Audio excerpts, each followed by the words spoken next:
Good morning, everyone. My name is Alexis. Some of you may know me from previous classes, others may not, but I'm here today to discuss some current issues that have recently been brought to the Indigenous community. And I've got my orange shirt on, so we're good to go. Today's article was titled No Room for Racism Rally Spreads Message of Love by Paula E. Kerman.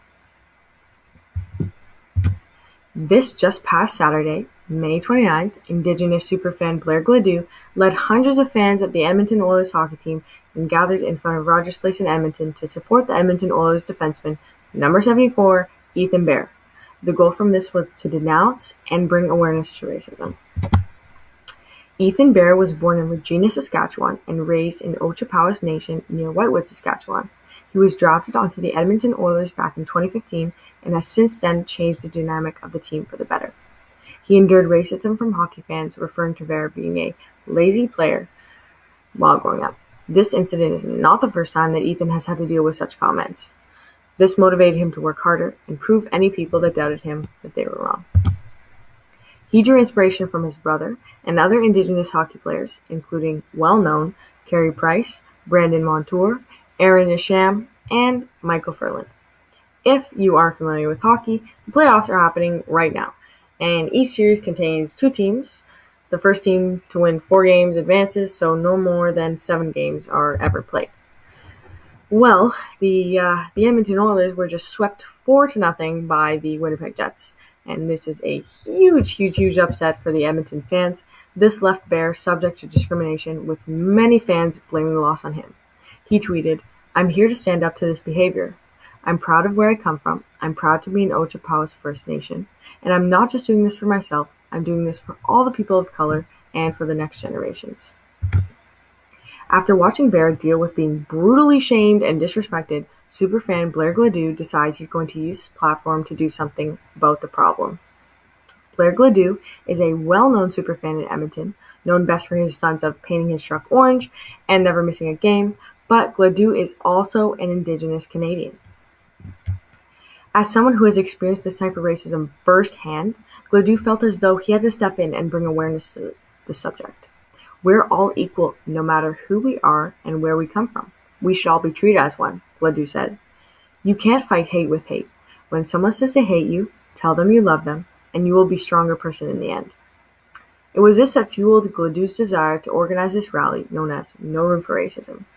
Gladue, who himself has experienced racism, hopes this event will bring awareness to racism. Racism is unacceptable, and what we need to do is spread the love. Instead of spreading negativity, we need to spread positivity, and spread the love, say no to racism. This story is important because it shows us that racism is still super prominent in today's society. It doesn't matter if you're rich, poor, famous, not famous, tall, short, happy, sad. People experience racism no matter what their status is. Ethan Bear was experiencing this racism, and he was one of few who had a platform to take action. This story shows that anyone can make a difference and bring awareness to the subject. Blair Gladue did not have the same platform as Bear, but still managed to host and plan this rally for people to come and take part in. Gladue took it upon himself to stand up for his brother and fellow Indigenous Bear. I grew up in a family full of hockey players, and as huge Leaf fans, myself, and just a huge fan of the NHL in general, this issue is really important to me. So the NHL is supposed to be a safe place for fans from all over North America to cheer on the teams and watch the sport they love. Racism has no place in the NHL. In fact, it has no place anywhere or to anyone. I think that Bear has been a great role model and inspiration for Indigenous peoples. It is groundbreaking that there is Indigenous presence in the NHL. There is already Indigenous presence, but for every Indigenous who works their way to the top, more and more kids of future generations are left inspired. This is a huge milestone regarding Indigenous peoples blending back in and becoming homogenized. Indigenous peoples have struggled with stereotypes for a long time that have left them disadvantaged and uninspired. Bear and others like Carey Price and Brandon Montour broke this stigma and are showing that anything is possible if you work hard and set your mind to it. It takes a few people to break the trend and inspire others to do the same.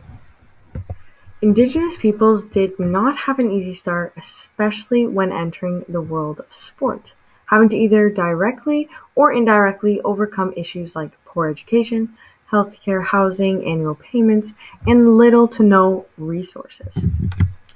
Most of these Indigenous children had relatives, whether that be parents or grandparents, who were part of the 60 Scoop and were forced to board at residential schools.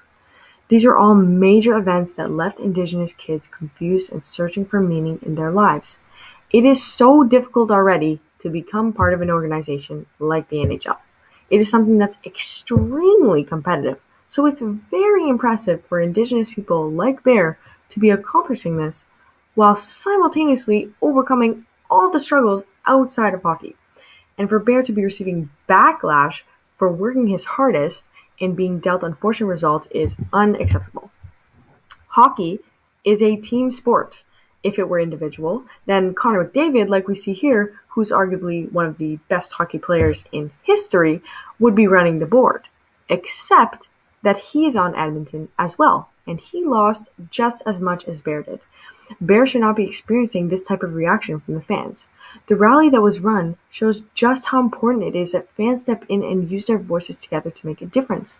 One fan is negligible, but many fans together is something that cannot be ignored. This rally was an amazing way to bring together supporters and people with voices to express the way they feel about the racism that has been occurring. It is amazing to know that there are still fans out there who will go to the ends of the world just to make sure their players succeed and are well supported throughout. So, we're on to the discussion questions now. So, discussion question number 1 is: the NHL is a large and powerful organization which has been around for years. Although the NHL claims to support their players, they have yet to make any public commentary or to address this topic at all. Do you think it is the responsibility of the NHL to address this issue and deal with it, or do you think it's something that has to be done and resolved outside the organization in things like rallies, which is what we saw today? And what do you think would be the outcome if, hypothetically, the NHL did step in and address this? And discussion question number 2. At this rally, Gladue says, "You can't fight hate with hate. When someone says they hate you, tell them you love them, and you will be the stronger person in the end." What people do you think he's referring to, and what does he mean by this?